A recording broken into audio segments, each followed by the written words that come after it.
Chapa, seja sincero, tu já passou por uma fase tão merda da vida que até o próprio ato de viver se torna algo insuportável?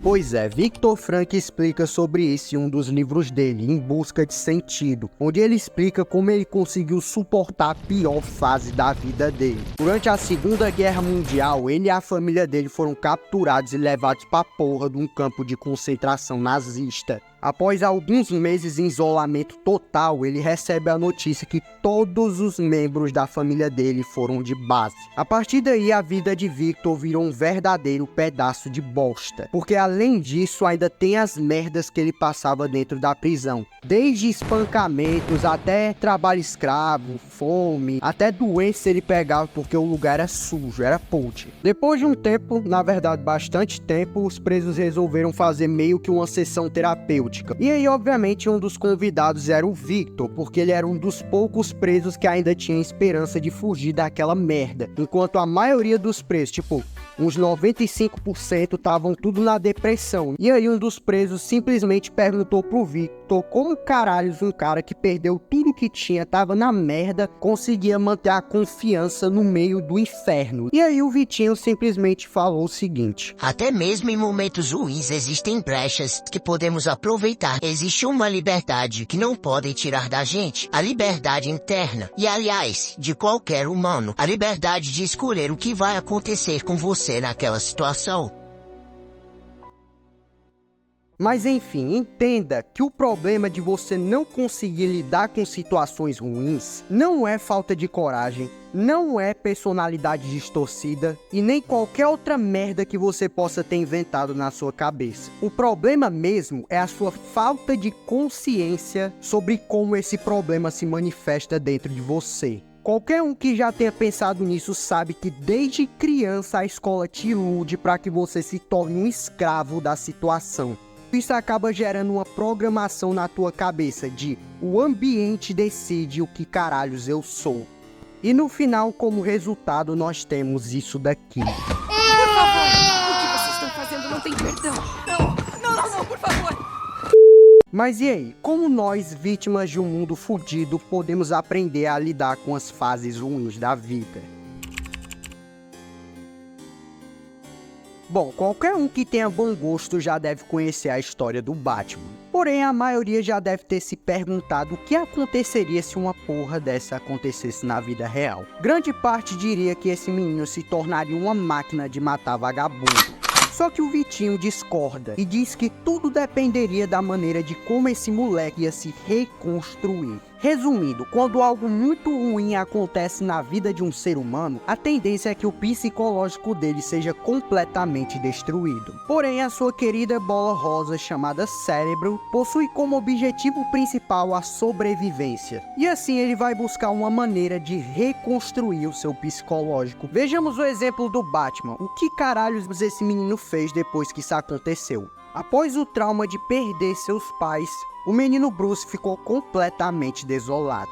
O Alfred, sendo o mordomo da família e a única pessoa que tem algum tipo de contato com o Bruce, acaba percebendo esse padrão e resolve ter uma conversa com o Bruce para perguntar o que se passava dentro da cabeça desse moleque. E depois o Alfred descobre que a única coisa que se passava na mente dele 24 horas por dia era literalmente isso: os dois pais dele morrendo na frente dele no beco. A pergunta é, por que o Bruce e todas as pessoas que passaram por uma situação ruim acabam tendo esse mesmo tipo de comportamento? Ficar toda hora pensando naquele cenário que se passa na cabeça dela. A resposta é porque houve uma quebra de expectativa futura. Nós seres humanos possuímos uma necessidade biológica chamada perspectiva futura. Ou seja, a maioria das coisas que você faz no seu dia a dia é visando algum tipo de futuro ideal que você criou na sua cabeça. Mas e quando essa expectativa é perdida, é quebrada? O que sobra com isso? O que sobra é o motivo. O motivo do porquê aquilo não aconteceu do jeito que deveria acontecer. Tudo isso acontece para que o cérebro consiga tapar o buraco deixado pela falta desse futuro ideal. E é só após o cérebro encontrar esse motivo objetivo que ele começa a buscar um novo futuro ideal, o último estágio da reconstrução mental. Tá, mas como isso ajuda na hora de lidar com uma situação ruim? O grande segredo, meu chapa, é o sentido. Dependendo de qual seja o sentido que você mesmo colocou para sua vida, é mais fácil ou mais difícil lidar com situações ruins. Porque veja bem, se o seu objetivo atual é só prazer e relaxamento, que é o caso de 90% das pessoas, sempre que vier uma situação ruim, haverão quebras de expectativa. Por isso que o Vitinho nos ensina é a buscar um sentido concreto, realista e forte o suficiente para tornar qualquer situação insignificante. Só o que tu vê na internet são famosos e pessoas bem-sucedidas que passaram pelo diabo a quatro de situações para conseguir chegar na fama ou no sucesso. Mas como caralhos eles conseguiram a força necessária para aguentar tudo isso? Resumindo, não é que eles sejam autocontrolados. A questão, meu chapa, é que se comparado ao que eles desejam, toda e qualquer situação se torna cada vez mais insignificante. Todos nós possuímos uma barreira que nos protege de tudo que é ruim. E nesse caso, essa barreira é o sentido.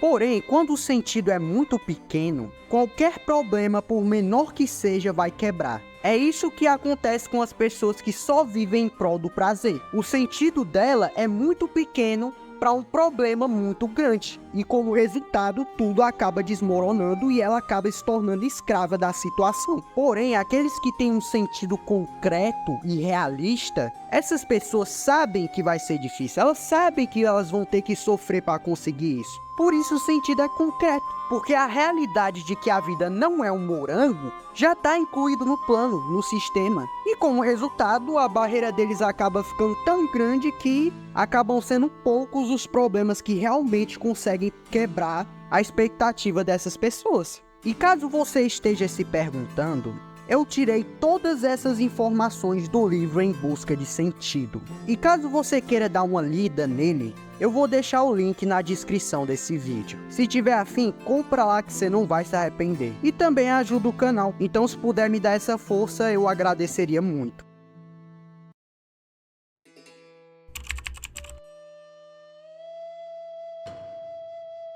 Liu Kou é um filósofo taoísta que viveu literalmente numa das épocas mais merdas que a China já teve.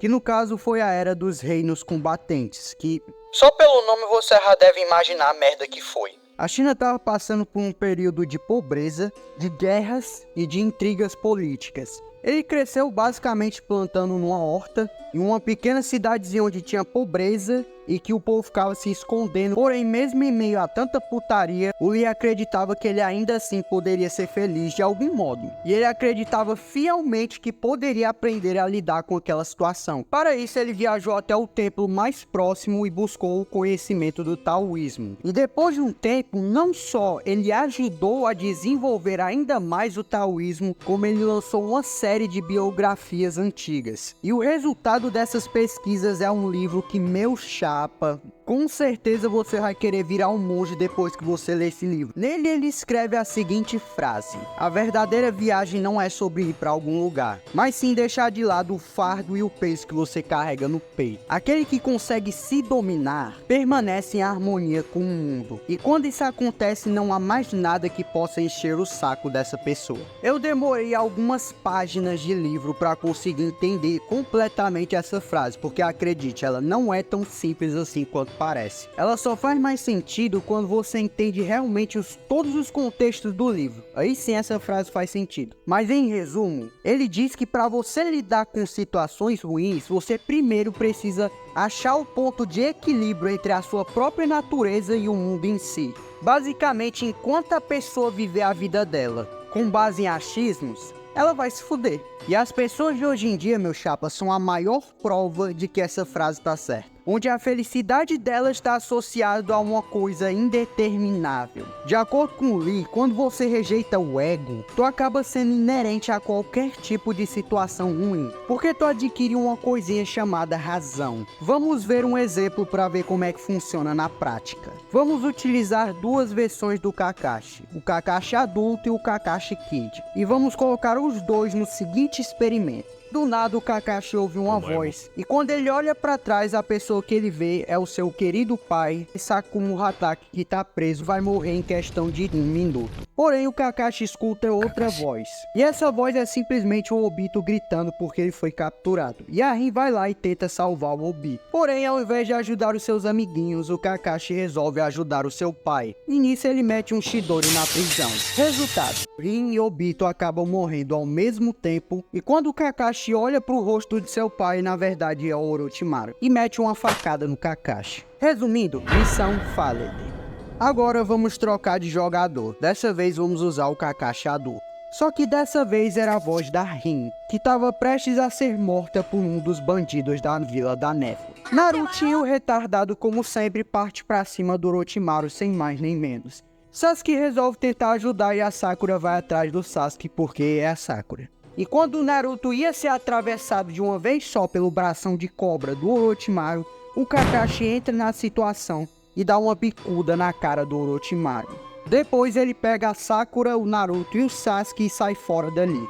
E aliás, aquela não era a Rin, é simplesmente o Kabuto com um jutsu de transformação. Mas será que foi fácil pro Kakashi ignorar aquela cópia da Rin quase morrendo igual da última vez? Não. Inclusive, assim que eles se afastam do local, o Kakashi cai no chão e diz o quanto foi difícil ignorar aquela imitação da Rin. O Naruto chega perto e pergunta como foi que o Kakashi conseguiu tanta força para lidar com uma situação difícil daquelas. E aí o Kakashi simplesmente responde que por mais que ele realmente quisesse que a Rin estivesse viva naquele momento, ele sabia da verdade. A Rin não estava mais viva há muitos anos. Porém, seus amigos estavam, e naquele momento precisavam da ajuda dele. Entendeu como é que funciona? Ambos os dois Kakashis passaram pelo mesmo tipo de situação. Uma situação horrível, onde eles teriam que escolher preservar o presente ou se frustrar com o passado que não existe mais. O que fez o Kakashi Kid se fuder e o outro Kakashi não, é simplesmente porque o Kakashi Kid escolheu seguir o caminho do ego, escolhendo não uma verdade verdadeira, mas uma verdade que ele mesmo quis acreditar. Enquanto o Kakashi adulto escolheu o caminho da razão, o caminho da verdade. Chapa, acredite ou não, mas a verdade pode ser tudo que você precisa. Às vezes a solução do problema pode estar estampada na tua cara, mas por causa que tu resolve se apegar na tua própria interpretação daquela situação, na tua falsa verdade, tu acaba não enxergando o óbvio e por isso não consegue lidar com aquela situação. Por exemplo, se tu tá num trabalho onde tem um chefe que fica enchendo demais o teu saco, são inúmeras as respostas que o teu cérebro pode criar para aquela situação. Ah, o meu chefe é um pau no cu.